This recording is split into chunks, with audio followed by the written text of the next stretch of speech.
ఏదేమైనా కానీ దాదాపు 3 సంవత్సరాలుగా కదిరి గ్రామపురం సర్వే నంబర్ 83లో జరుగుతున్నటువంటి భూ అక్రమాల గురించి ఈ సర్వే నంబర్ 83 ఏదైతే ఉందో దాంట్లో 36 ఎకరాల 42 సెంట్ల ప్రభుత్వ భూమి ఉంది. దీంట్లో కొంత భాగం పట్టాలు ఇవ్వడం జరిగింది.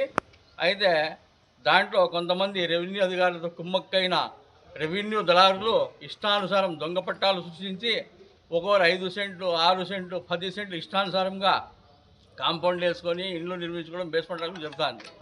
అయితే ఈ విషయం తెలిసి మనము అధికారులకు తెలిపినప్పటికీ కూడా అధికారులు రావడం ఆ 83 సర్వే నంబర్లో సందర్శించడం పోవడం జరుగుతుంది. కానీ ఇంతవరకు ఎటువంటి చర్యలు చేపట్టలేదు. మరి ప్రధానంగా ఈనాడు పత్రికలో ప్రముఖంగా దళారులకు నోట్ల కట్టలు అని చెప్పేసి పెద్ద ఎత్తున శీర్షికతో పేపర్లు కూడా రావడం జరిగింది. ఆ పేపర్ కటింగ్ కూడా 2 సార్లు ఇవ్వడం జరిగింది అధికారులకు. ఇంతవరకు దాని మీద యాక్షన్ తీసుకోలేదు.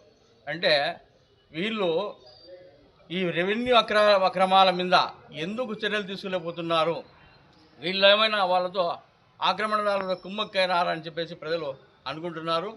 మరి అదేవిధంగా ప్రజలు చేసినటువంటి ఈ ఆరోపణలు కూడా బలం సమకూరుస్తూ ఈ మధ్యకాలంలో కార్యక్రమాలు జరిగినాయి. ఎవరాడికి పోయి వచ్చినా కానీ ఎవరి మీద యాక్షన్ తీసుకోవడం లేదు. ఎవరికి పట్టాలు ఇచ్చినారు, పట్టాదారులు ఎవరు, ఆ ఇళ్లలో ఉండే కాపురాలు ఉండే వాళ్ళకు ఎంత భూమి పట్టా ఇచ్చినారు, వాళ్ళ పట్టాఫారాలు ఉంటాయి. మరి కట్టడాలు చేసిన వాళ్ళకి పట్టాఫారాలు ఉంటాయి. ఉంటే కట్టుకోవడానికి మాకు అభ్యంతరం లేదు.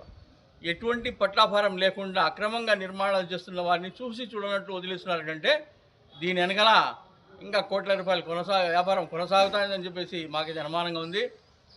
దీని మీద తక్షణమే స్థానిక రెవెన్యూ అధికారులు చర్యలు తీసుకోకపోతే వీటిపైన మేము ఖచ్చితంగా లోకాయుక్తపై అందరి మీద ఫిర్యాదు చేస్తామని చెప్పేసి ఈ సందర్భంగా హెచ్చరిస్తున్నాం.